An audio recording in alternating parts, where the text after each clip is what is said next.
Assalamualaikum warahmatullahi wabarakatuh. Sugeng Sonten, selamat sore, Happy New Day. Jumpa lagi dengan Cikgu Tami. Sore ini Cikgu Tami ditemani oleh Sembep Banu, suami tercinta yang sedang memanen beligo di pekarangan rumah.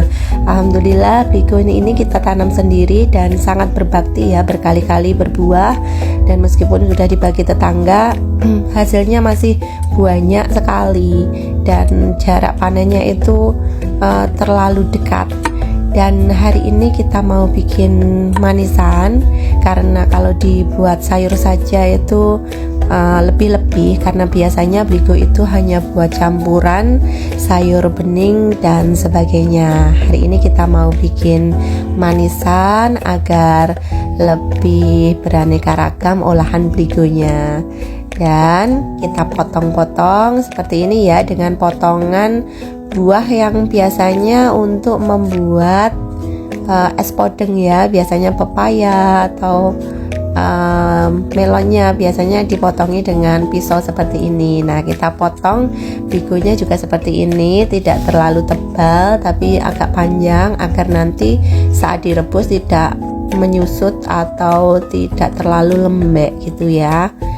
Jika sudah kita potong seperti ini, nanti kita akan merendamnya dengan air kapur ya selama semalaman agar lebih kenyal dan tidak lembek gitu saat dijadikan manisan. Nah, ini setelah kita rendam air kapur semalaman, jangan lupa dicuci bersih ya berkali-kali. Ini Cikgu cuci hampir 6 kali dengan baskom besar, dengan panci besar. Dan yang terakhir itu Cikgu letakkan di tumbu atau ceting besar, kemudian Cikgu cuci dengan air yang mengalir ya, biar benar-benar bersih dari endapan atau air kapur yang menempel di beligo. Nah, setelah itu siapkan wajan berisi air secukupnya dengan gula pasir, kemudian diberi pewarna makanan. Ini Cikgu akan bikin beberapa warna. Ini Cikgu buat yang kuning dulu. Secukupnya saja airnya ya, jangan terlalu banyak, menyesuaikan dengan jumlah beligonya karena merebusnya juga tidak terlalu lama. Masukkan kayu manis juga dan sedikit garam. Ini agar lebih wangi. Kalau tidak punya kayu manis bisa diganti dengan vanili juga boleh. Terus kemudian Cikgu masukkan secukupnya. Ini sudah Cikgu bagi menjadi 3 ya. Nanti Cikgu akan mewarnanya dengan kuning, hijau, dan seharusnya merah, tapi ternyata di kulkas Cikgu pewarna merahnya sudah habis. Jadi nanti Cikgu warna original putih saja. Lalu diaduk-aduk, biarkan menyusut sampai menyusut ya, sambil Cikgu siapkan wajan satunya untuk warna hijau. Sama bahannya, takarannya juga sama, gulanya takarannya seberapa Cikgu itu mengira-ngira saja ya, jadi tidak punya takaran yang selalu pas gitu. Jadi Cikgu biasanya menggunakan muk itu, tetap dengan garam dan kayu manis. Kemudian pewarna makanan hijau kali ini Cikgu tuangkan secukupnya. Merebusnya itu tidak terlalu lama, yang penting matang sampai dalam dan manisnya benar-benar meresap. Untuk airnya, kalau memang kebanyakan tidak masalah, karena biasanya Cikgu manfaatkan air sisa rebusannya itu untuk juruh, yang bisa dimanfaatkan untuk es, tinggal menambahi gula dan Cikgu simpan di kulkas kalau sewaktu-waktu mau membuat es. Dan ini Cikgu masukkan ya.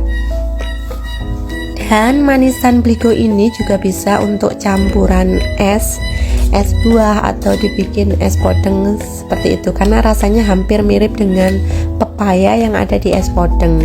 Keras, kenyal, tapi manis gitu, tidak ada langu-langunya atau rasa sayur, tidak ada. Enak sekali pokoknya. Dan Cikgu sambil membuat adonan cemilan, karena setiap malam itu Cikgu sempatkan ngopi sambil cerita-cerita sama Pak Banu dan anak-anak. Kita ngopinya di rumah saja agar hemat ya, karena kalau ngopi di luar itu gajinya tidak cukup. Jadi kita harus pintar-pintar berkreasi dengan bahan makanan yang seadanya agar suami dan anak-anak happy ngopi di rumah saja. Kecuali kalau untuk hari-hari malam minggu ataupun untuk merayakan sesuatu, kita tetap ngopi di luar. Tapi kalau tiap malam sambil sharing menemani anak-anak belajar, kita tetap ngopinya bersama-sama di rumah, ditemani dengan cemilan-cemilan buatan sendiri. Dan setelah Cikgu angkat dan tiriskan, inilah hasilnya. Ini Cikgu bikin yang putihnya masih belum jadi, dan Cikgu mau bikin eksperimen, yaitu membuat yang putihnya agak berasa pedas, dan alhamdulillah ini dia jadinya. Deng deng, berwarna-warni dan nikmat sekali, plus rasa baru yang agak pedas dari warna putih. Dan ngopi kita malam ini di kebun.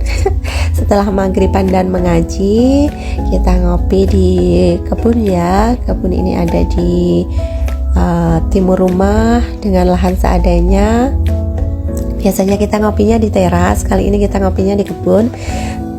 Tadi Pak Banu kebetulan memasang lampu di sini dan hawanya sangat enak untuk ngopi di luar. Jadi kita ngopi di kebun kita. Kapan-kapan kita spill ya kebun kita yang ala kadarnya ini. Kita spill, dan begitu saja kegiatan Cikgu Tami hari ini. Sampai jumpa di jurnal harian Cikgu Tami selanjutnya. Assalamualaikum warahmatullahi wabarakatuh.